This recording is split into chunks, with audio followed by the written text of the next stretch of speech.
ocasiones, hermanos, cuando usted lea a Jesús, que tenga algún acontecimiento con los apóstoles, mire detalladamente cómo los apóstoles a veces se equivocaban intentando visualizar el conflicto como una situación terrenal. Muchas. Yo podría hablarle de dos. Voy a escoger dos en mi mente que vienen en este momento. Una, cuando Juan y Jacobo le dicen al Señor Jesús: Señor, mira, un pedido especial. Cuando tú estés en tu reino, que Él se siente a la derecha y yo a la izquierda. Jesús dijo: ustedes no saben lo que piden.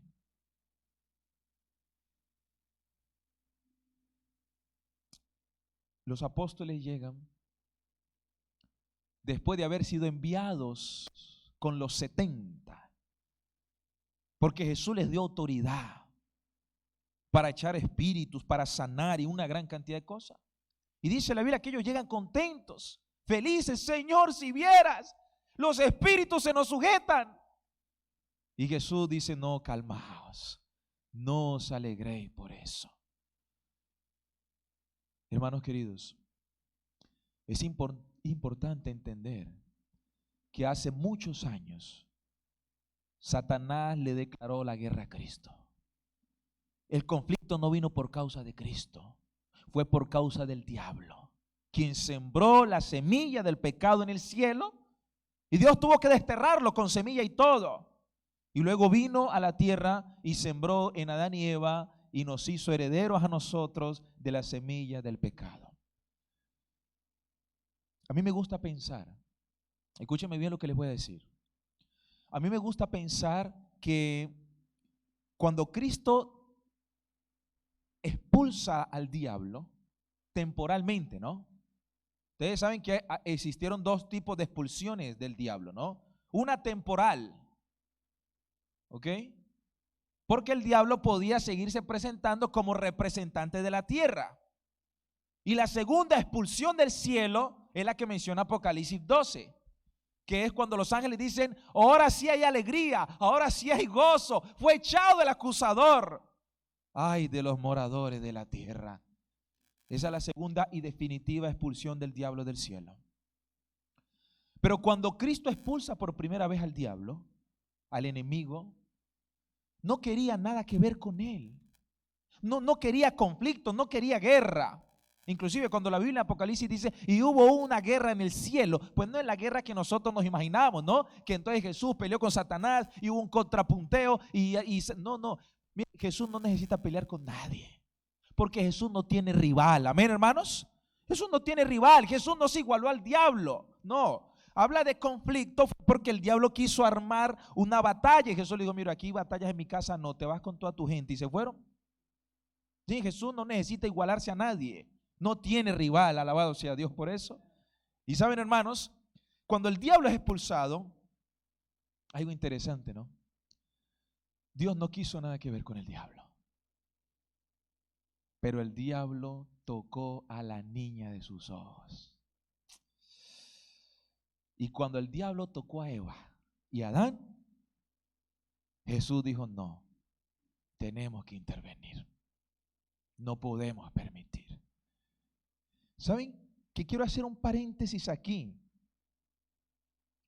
Hace algunos días meditaba acerca de cómo Jesús enfrentó a Satanás en el conflicto. Inició un conflicto tremendo, un conflicto grande. ¿Cómo enfrentó Jesús a Satanás en el conflicto? Jesús no descendió para atacar a Satanás, porque cuando Jesús procede en el conflicto, nunca ataca. O sea, Jesús nunca procede con un ataque, jamás. Usted nunca va a ver a Jesús atacando al diablo.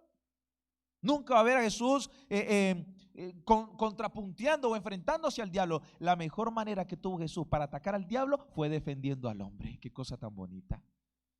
Jesús vino a la tierra no para pelear con el diablo, no. Vino para defender al hombre.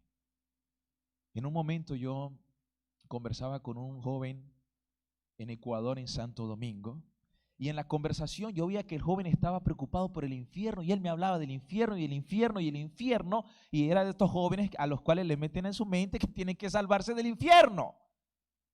Y él le tiene miedo al infierno. O sea, él realmente no espera encontrarse con Cristo. Lo que espera es huir del infierno.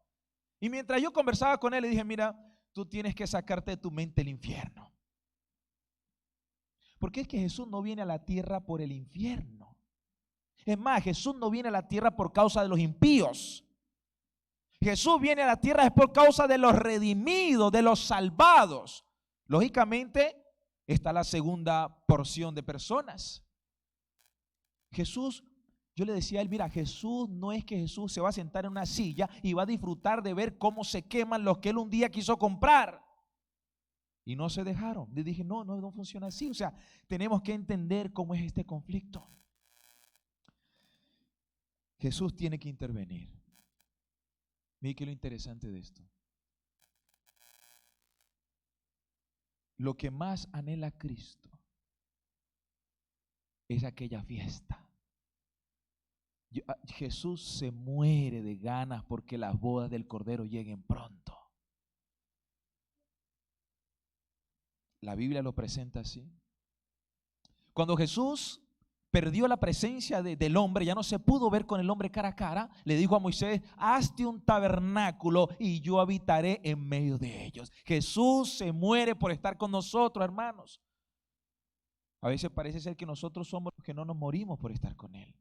Pero Jesús anhela estar con nosotros en la casa, en el trabajo, en el camino. Y al ver que Israel estaba peregrinando, yo me imagino a Jesús diciendo, ¿yo cómo hago para estar con ellos? Moisés, vente para acá, te digo una cosa, mira, hazte un tabernáculo, porque es que yo me siento mal estando lejos. Yo quiero estar cerca de ustedes. Háganse un tabernáculo y yo descendería ahí todos los días. Qué lindo, hermanos. Por eso cuando usted ve en Éxodo este pasaje y después ve Apocalipsis 21, que dice, y vi no a Jerusalén descender del cielo, la santa ciudad, como una esposa ataviada para su marido, y oí una voz de ella que decía, he aquí el tabernáculo de Dios con los hombres, y Él morará con ellos, y ellos serán su pueblo, y Él mismo estará con ellos como su Dios. Amén, hermanos. ¿Qué nos dice ese pasaje? Que cuando la Nueva Jerusalén desciende, lo primero que se escucha del cielo es, por fin, pastor, ¿cierto? Por fin, ahora estoy con ustedes. Es Dios el primero que habla. ¿Qué quiere decir eso? Hermanos, es imposible no pensar que Dios está loco por vivir con nosotros, hermanos. Está anhelando. Dice Apocalipsis que se levantaron uno del sepulcro y Señor, ¿hasta cuándo? Y Jesús dijo, tranquilos, descansen, que ha de completarse el número de los siervos que sufrirán como ustedes. Hermanos, realmente necesitamos entender que estamos en un conflicto. No sé si somos nosotros los que no hemos entendido esto. El diablo ya lo sabe. Cristo ya lo sabe. Los ángeles ya lo saben. El Espíritu Santo lo saben. Los otros mundos lo saben. Parece que los únicos que se nos está olvidando que esta no es nuestra tierra y que nos estamos amañando demasiado y que este simplemente es un campo de batalla. ¿Quién se amaña en un campo de batalla? Nadie. Todo el mundo en un campo de batalla lo que anhela es que la batalla termine para irse a su casa. Yo me imagino que los ángeles anhelan que esto termine pronto. Cristo anhela que esto termine pronto. Los otros mundos anhelan, están a la expectativa, dice el Espíritu de Profecía, y anhelan que esto termine pronto. Hermanos queridos, ¿será que nosotros anhelamos también que esto termine pronto? ¿Será que nosotros estamos entendiendo que esto es un conflicto? Que las cosas que hacemos durante el diario vivir son pasajeras, son efímeras, son situaciones simplemente circunstanciales. Hay que ir a trabajar, hay que comprar esto, hay que vender, hay que comer, hay que ir a la universidad. Sí, hermanos, esas son eventualidades que no tienen que hacer parte de una vida que se está preparando para un mundo mejor. Nadie le preguntó a Cristo cómo iba a ser la fiesta. Nadie. Dice el Evangelio según Mateo. Vamos a abrir nuestras Biblias. Evangelio según el apóstol Mateo, capítulo 22.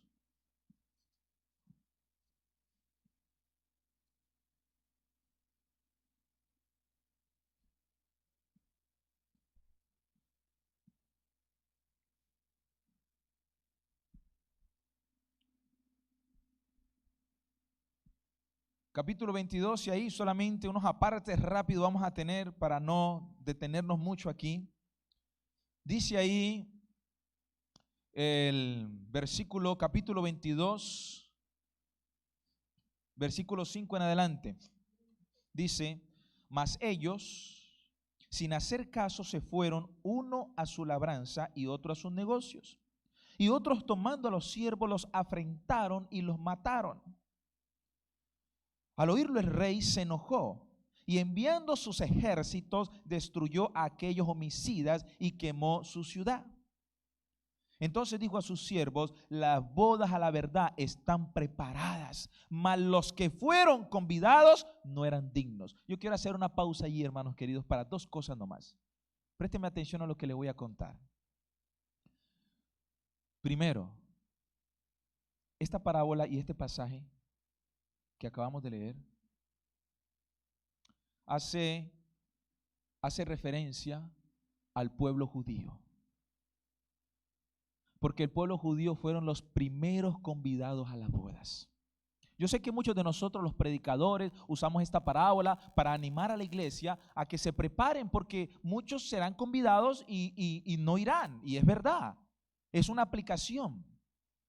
Pero la interpretación correcta de la parábola, hermanos queridos, es que estos convidados, a quienes mataron a los siervos, de los cuales están hablando ahí, que Juan el Bautista y el mismo Jesucristo, que presentaron el mensaje final para Israel y los mataron y no aceptaron el mensaje, dicen: estos no fueron dignos.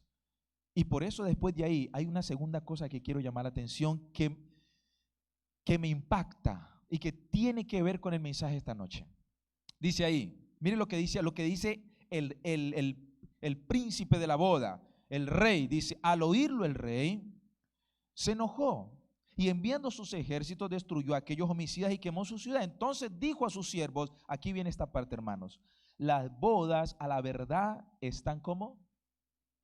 Ok, hermanos, preste atención a esto.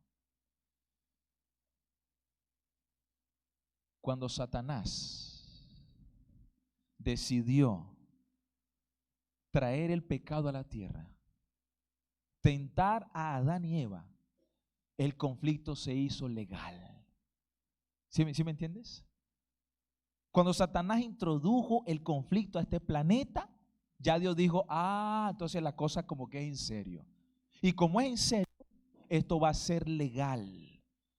Por eso todo lo que está trazado hasta el día de las bodas del Cordero, hasta el día del milenio con el juicio comprobatorio, hasta cuando haya el juicio final y reinemos por toda la eternidad, todo está fríamente calculado, hermano. Aquí no hay ningún cabo suelto, todo está organizado. Las bodas están preparadas desde hace muchos años. El bautismo de Jesús tenía que darse en ese día. Juan el Bautista tenía que bautizar. No, Señor, bautízame tú a mí. No, deja que así es necesario que acontezca. Hermanos, no hay nada que podamos inventar. No hay nada que podamos añadir a este conflicto. El conflicto se está desarrollando. Dice el apóstol Pablo que hemos venido a ser el espectáculo del universo, de los ángeles y de los hombres. Nosotros estamos en el medio, mientras que Cristo enfrenta al diablo, no contraatacando, sino protegiendo al pueblo y permitiendo que la historia continúe. Me gusta como dice aquí el rey. Dice, el rey dijo: vayan y conviden a otros, porque las bodas desde hace mucho rato están preparadas. Las bodas no se van a cancelar, hermanos, ¿no? Que no, que es que la iglesia adventista no pudo ir. No importa, avanzamos. Que es que Israel no se preparó. No, cogemos otro pueblo. Que es que la iglesia adventista no cumplió el cometido, el mensaje de los 3 ángeles. Pues hagámoslo nosotros, dice Dios. Pero esto no se va a detener. Que es que la iglesia, algunos no están preparados. Señor, arranquemos la cizaña. No arranque la cizaña, dice el Señor. No sea que te lleves también el trigo. ¿Qué está queriendo decir? Deja que llegue el momento. Todo está preparado, hermanos. Todo, hermanos queridos. Yo quiero que usted y yo entendamos algo. El conflicto en esta tierra es legal. No es un invento, hermano. Esto no es un juego. Esto no es que que yo estoy luchando con mi vida espiritual, hermano, no, escúchame. Nuestras luchas tienen que tener un fin cuando nos acercamos a Cristo y Él toma el control de nuestra vida. Amén, hermanos. No podemos pasarnos 5 o 10 años luchando con la misma cosa, hermano. No, así no ha obrado el Espíritu Santo. Dice aquí que las bodas estaban preparadas. Y mire lo que sigue diciendo a continuación. Versículo 9. Id, pues, 22:9 del Evangelio según Mateo. Id pues a la salida de los caminos y llamad a la boda a cuantos halléis. Y saliendo los siervos por los caminos, juntaron a todos los que hallaron. Y mira aquí lo que dice, juntamente malos y buenos. Tremendo. Qué interesante. Eso es otra parte en la que no voy a entrar esta noche, ¿ok? Pero bueno, dice, y las bodas fueron llenas de los convidados. Y entró el rey para ver a los convidados y vio allí a un hombre. Este es mi tema. Así que aquí vamos a arrancar. Que no estaba vestido de boda. Hermano, ¿estaba desnudo el hombre? No estaba desnudo. Simplemente no estaba vestido de boda. Y dice aquí, versículo 12, le dijo, amigo, mire qué caballero es el rey, ¿no? Qué lindo. Amigo, le dijo, ¿cómo entraste aquí sin estar vestido de boda? Mas él cayó. Entonces el rey dijo a los que servían, átenle de pies y manos y échenle las tinieblas de afuera. Allí será el lloro y el crujir de dientes. Hermanos queridos, escúchame lo que te voy a decir en esta noche. En todo este conflicto, la parte más difícil la hizo Cristo. Amén. La parte más difícil la hizo Cristo. Y cuando Cristo terminó su parte difícil, ahora envió al Espíritu Santo para hacer la otra parte difícil. Y la parte más fácil, la parte más sencilla del conflicto, nos tocó a nosotros. ¿Sabe qué nos tocó a nosotros? Simplemente tratar de que las vestiduras que se nos pusieron no se manchen. Qué cosa tan impresionante. Pero aparte de eso, el Señor dijo, cada que tengas una manchita, no os preocupéis. Abogado tenéis para con el Padre, a Jesucristo el justo. Yo siempre digo, hermano, a mí no me da miedo pecar, ¿saben? No me da miedo pecar. Porque en ese pasaje dice que yo tengo un abogado. Y yo alabo a Dios por eso. A mí lo que me da miedo, hermanos, es perder los hábitos que hacen que mi vida se mantenga respaldada, resguardada, apartada, custodiada. Esos hábitos que levantan muros y vallas contra el enemigo, eso me da miedo a mí. A mí me da temor perder la oración, perder los cultos de mañana, perder el llegar a la iglesia, porque donde yo pierda eso, hermano, ahí sí estoy perdido. Mientras yo tenga eso levantado, mientras yo esté de la mano de Cristo, cuando yo caiga, yo lo miro a Jesús y me dice, levántate, alabado sea Dios, hermanos. Porque eso pasa cuando tú caes al lado de Jesús. Pero cuando tú caes en pecado y no hay culto, no hay oración, no hay meditación, no hay reflexión, no hay comunión con Dios, hermano, estás perdido. Las vestiduras de gala no es nada más y nada menos que la justicia imputada que se nos dio cuando Cristo murió en la cruz del Calvario y que se registró a través del bautismo. Cuando nosotros nos bautizamos, hermanos, y nuestro nombre es sellado en el libro de la vida, hermanos queridos, nosotros se nos pone en la justicia del carácter inmaculado de Cristo. Amén, hermanos. Y es mi deber. Mire, mi deber no es vestirme, mi deber no es cambiarme de ropa, mi deber ese no es mi deber. Mi deber es simplemente decirle, Señor, aquí estoy. Y el Señor me mira y me dice, ¿y tú dónde te volviste así de puros trapos inmundos? Señor, perdóname. No os preocupéis, cámbienlo. Y usted va a decir, pastor, ¿usted dónde inventó todo eso? Nada, Zacarías, vamos a Zacarías para que ustedes vean. Zacarías capítulo 3.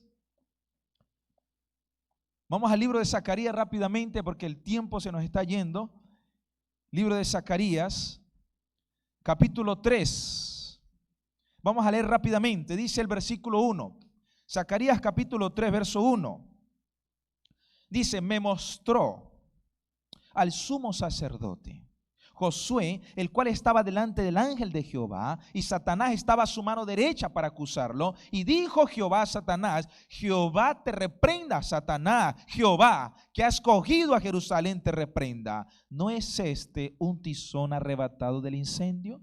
Josué estaba vestido de vestiduras viles y estaba delante del ángel, y habló el ángel y mandó a los que estaban delante de él diciéndole: quítenle esas vestiduras viles. Y se acercó y le dijo: mira, Josué, que he quitado de ti tu pecado y te he hecho vestir. Qué lindo, hermanos. Alabado sea Dios. Esta es una visión preciosa. Es lo que nos pasa a nosotros. Cuando tú pecas, hermano, cuando tú caes, cuando tú cometes un error, no te preocupes, abogado tienes. Pero si tú caes en algún error y generas un hábito pecaminoso para tu vida y no estás cerca de Jesús, no tienes abogado. No tienes que interceda por ti. Jesús no le dice a Satanás: Satanás, tú estás equivocado. Todas tus acusaciones son mentiras. No, porque cuando Satanás estaba acusando a Josué, Josué estaba vestido de pecado. Pero Jesús le dice: vete, Satanás, porque al que tú acusas, yo mismo lo saqué del incendio. Amén, alabado sea Dios, hermanos. Y luego le dice Josué: mira, tú estabas vestido de pecado. Mira, oh Josué, que yo te acabo de vestir de ropa de gala. O sea, lo ha justificado, lo ha salvado. Por eso el hombre que ustedes ven en la parábola, el hombre no estaba justificado. El hombre Jesús no había intercedido por él, no lo conocía. No estaba vestido de gala, estaba vestido de su propia justicia. Tenía sus excusas, como cuando uno dice: no, yo no voy a la iglesia por este hermano. No, a mí no me gusta ese predicador, ese orador, ese hermano que se para allá. A mí nadie me dice lo que tengo que hacer. Yo hago las cosas a mi modo. Bueno, una gran cantidad de cosas. Cuando uno se pone con eso, hermanos, uno se está vistiendo a uno mismo. Se está justificando. Y esa ropa no te sirve. Con todo mi cariño, esa ropa no nos sirve a nadie. Saben que hay un pasaje en Isaías. Vamos a Isaías un momento, hermanos queridos. Con este pasaje vamos a entender muy bien qué son las ropas de gala. Isaías 61 lo pone de una manera muy bonita. Isaías capítulo 61. Isaías capítulo 61.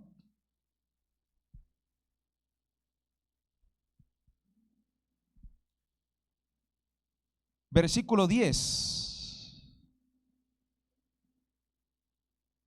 Isaías capítulo 61, verso 10 dice: en gran manera me gozaré. ¿Están conmigo, hermanos, ahí en las Biblias? Amén, gloria a Dios. En gran manera me gozaré en Jehová. Mi alma se alegrará en mi Dios. ¿Por qué? Miren lo que dice ahí.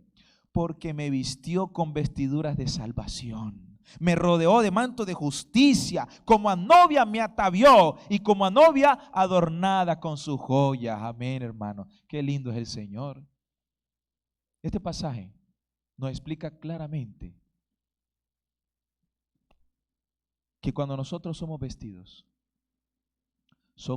de salvación. Amén, hermanos. Somos vestidos de justicia de Cristo. Y escúchame, no sé, aquí la hermana Virna ya tiene un bebé, y yo me imagino aquí las hermanas tienen sus niños, ¿no? ¿Y qué hace el niño por él? Nada, nada. En todo el conflicto de la casa a él no le toca nada.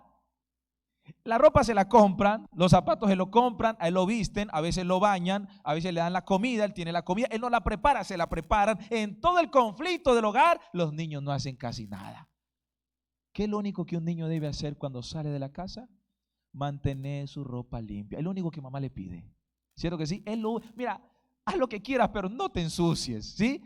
Algo similar sucede con la salvación. Cuando nosotros nos entregamos al Señor, el Señor dice: mira, haz lo que quieras, pero no te ensucies. Pero como Jesús sabe quiénes somos, dice: en algún momento se va a ensuciar, yo voy a llevar un champú y un para lavarle. Mi esposa dice, yo tengo un bebé, mi esposa dice: le voy a llevar otra ropa, porque se va a ensuciar de seguro, ¿no? Siempre Jesús tiene ahí la salida, no nos deja morir.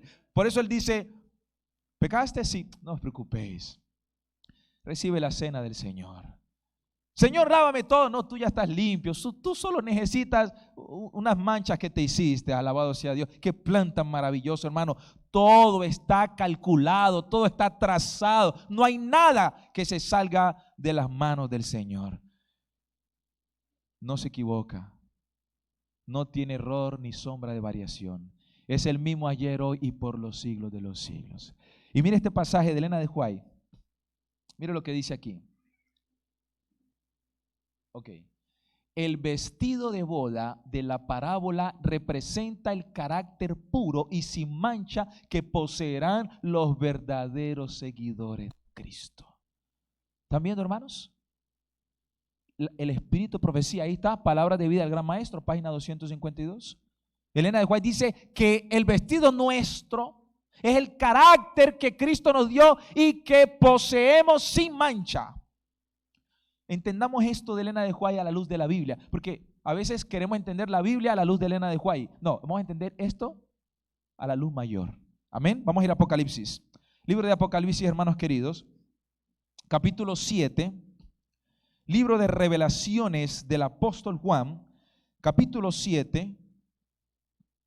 Y quiero que me acompañen ahí a un pasaje que para mí personalmente es un pasaje donde vemos a uno de los ancianos haciendo algo gracioso, algo inusual. Es algo interesante lo que vamos a leer allí. ¿Sí? Apocalipsis capítulo 7, versículo 13. Leamos detenidamente para entender este pasaje.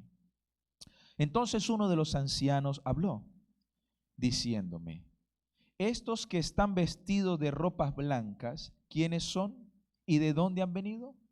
Y yo le dije: Señor, tú lo sabes. Y él me dijo: estos son los que han salido de la gran tribulación y han lavado sus ropas y las han emblanquecido en la sangre del Cordero, y por eso están delante del trono de Dios y le sirven día y noche en su templo. Y el que está sentado sobre el trono extenderá su tabernáculo sobre ellos. Alabado sea Dios. Presta atención. Así de sencillo es esto. Fuimos justificados. Amén, hermanos. No merecíamos ser perdonados, pero fuimos perdonados. Se nos vistió de un vestido que no merecíamos, que no es nuestro. Es nuestro deber mantener ese vestido blanco. El apóstol Pablo dice: porque de todos los pecadores, Cristo vino al mundo para salvar a todos de todos los pecadores, yo soy el primero. Él no tenía problema en eso, porque él sabía que tenía a alguien que lo limpiaba constantemente. Amén, hermanos.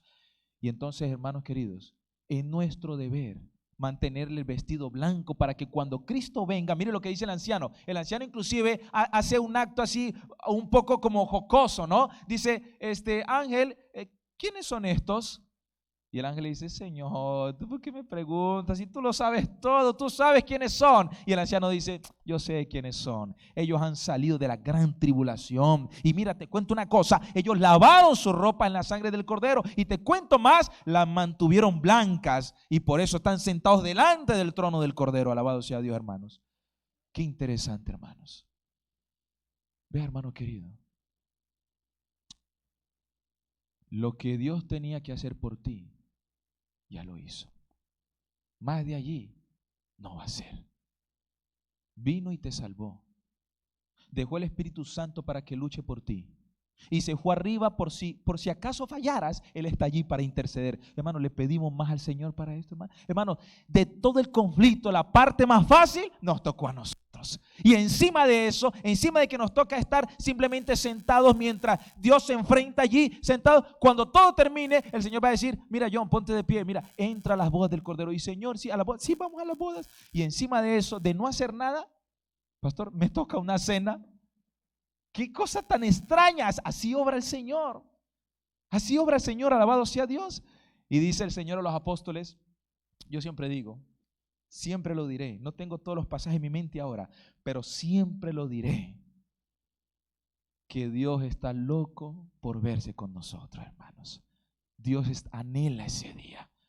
Me gusta cuando Él le dice a los apóstoles, beban el vino, porque no lo beberé más hasta que lo beba con ustedes en el reino. Amén, hermanos. Qué lindo. O sea, Jesús le está diciendo, no lo bebo más, pero un día lo beberé con ustedes. O sea, ese anhelo. Qué lindo es el Señor, hermanos. Alabado sea el Señor, hermanos. Yo quiero mostrarles este pasaje. Mira lo que dice la sierva del Señor.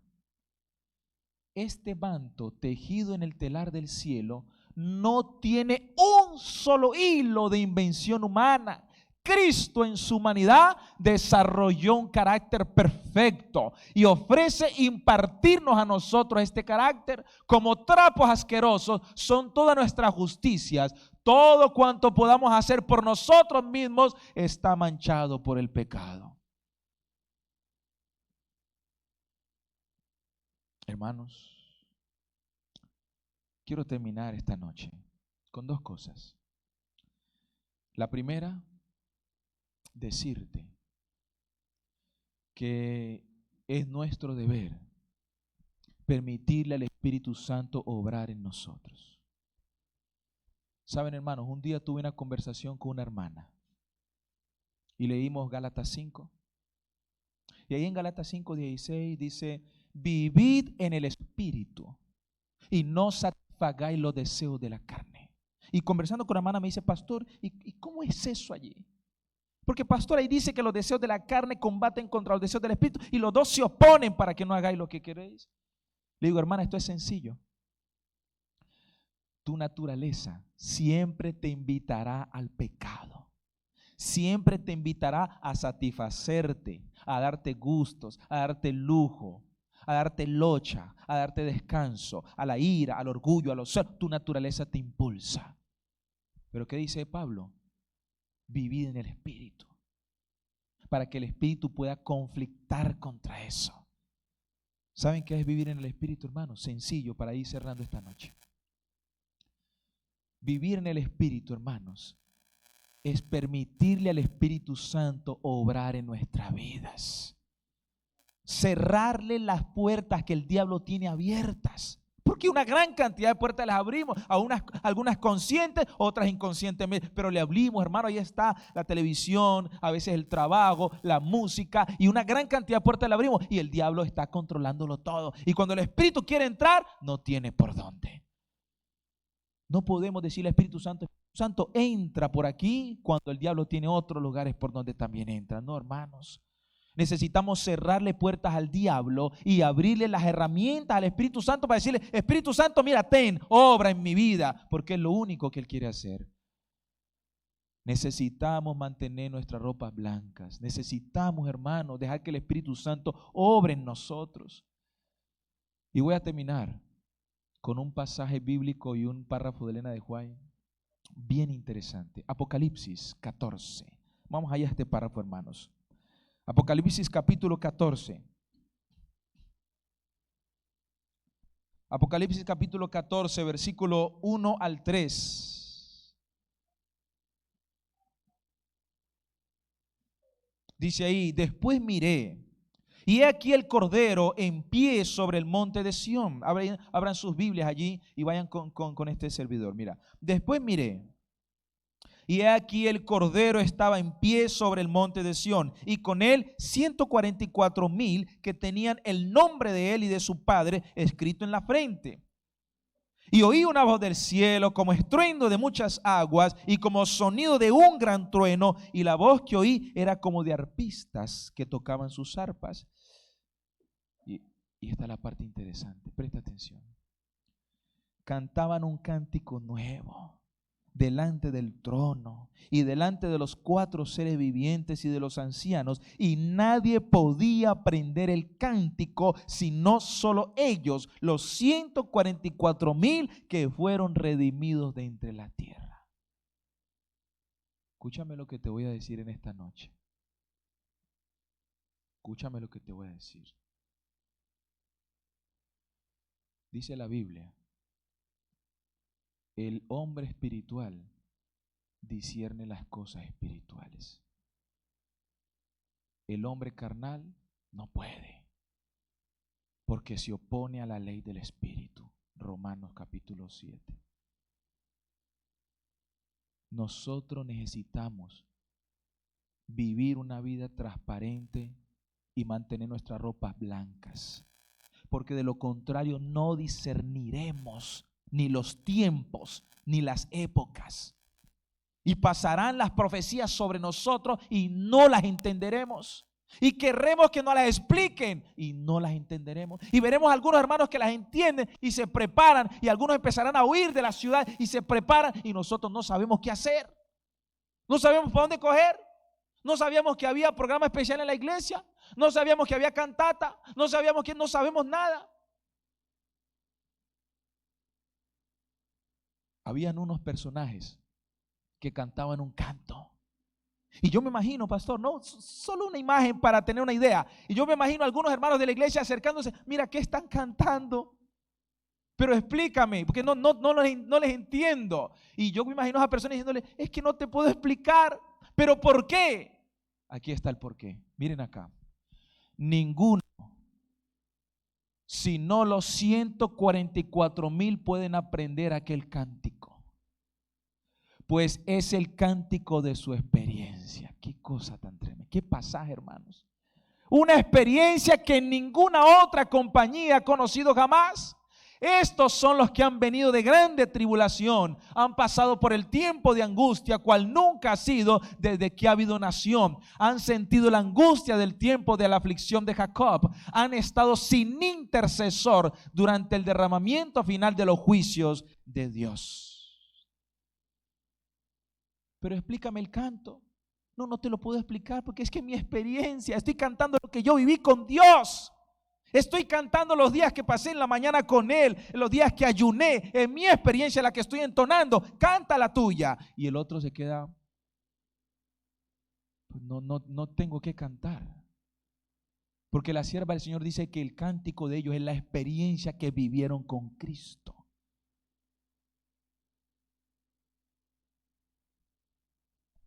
Hermanos queridos, yo quiero hacer un llamado especial realmente. Los tiempos no están para entretenernos en esta tierra. ¿Tenemos que hacer cosas? Tenemos que hacerlas. Comprar, vender, alquilar, arrendar, tenemos que hacerlo. Pero no nos podemos entretener en eso.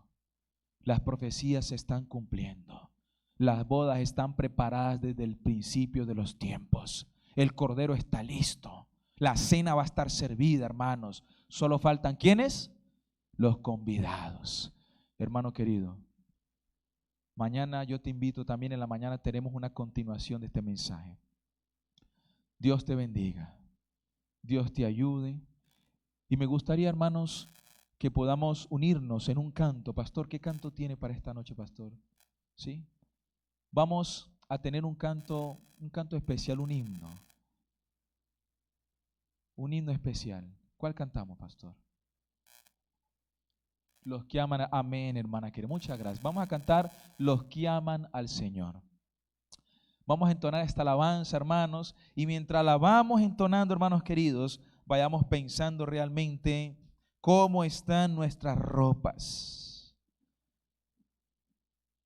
cómo está nuestra vida, nuestra relación con Dios. Vamos a ponernos en pie, vamos a entonar esta alabanza. Yo les invito con todo cariño y con todo respeto, vamos a ponernos en pie y vamos a entonar esta alabanza, Los que aman al Señor.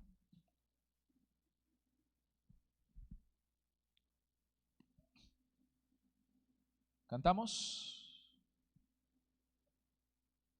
477. Himno 477.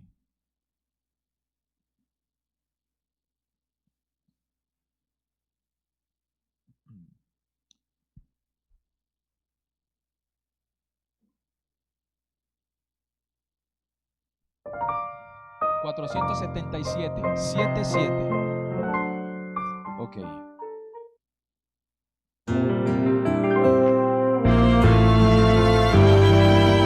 Cantemos esta linda alabanza, hermanos, con mucho gozo. Los que aman al Señor. Los que aman al Señor, eleven su canción, que en dulces notas de loor, que en dulces notas de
cantemos con fervor. Cantemos con Dejemos el pesar. Dejemos el pesar. Marchemos libres de temor, Marchemos libres pues un abogado tenemos en el cielo. Marchemos libres de temor.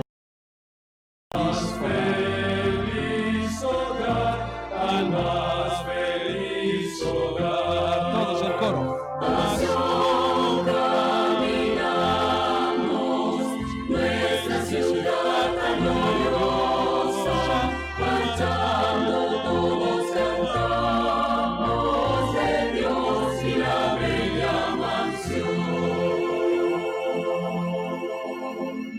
Gloria a Dios. Yo quisiera que nos pongamos de rodillas para orar, ¿está bien?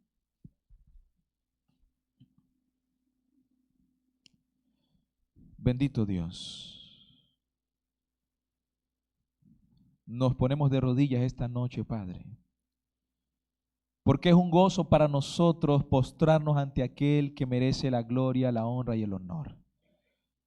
Si pudiésemos humillarnos delante de ti todo el día como tu siervo David, sería para nosotros un privilegio. Padre, estamos ensayando con nuestras rodillas.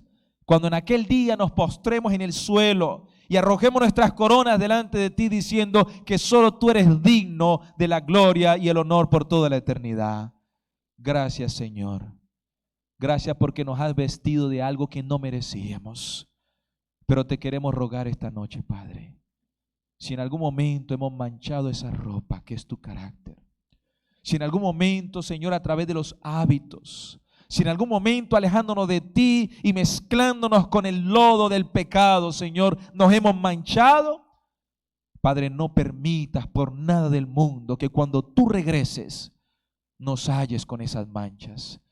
Ayúdanos para que el Espíritu Santo pueda hacer su obra y la sangre de Jesús vuelva a limpiarnos de toda maldad. Señor, bendice nuestras vidas.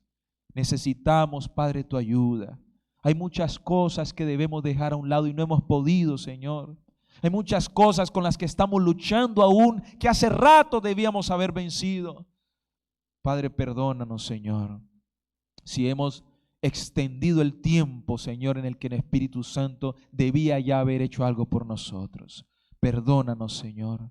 Ayuda a la iglesia de Little George, Señor, a su pastor, a sus líderes, para que la iglesia pueda entender, Señor, que el reavivamiento y la reforma, antes de ser eclesiástico, es personal. Padre, por favor, bendícenos en esta noche de sábado. Danos tu compañía y que al retirarnos de este lugar, tu Espíritu nos siga inquietando, que no nos deje en paz, que siga hablándonos, Señor, y al llegar a nuestra cama podamos seguir meditando en cómo está nuestra vestidura. Señor, por favor, danos tu bendición en el nombre precioso de Cristo Jesús. Amén, Señor. Amén.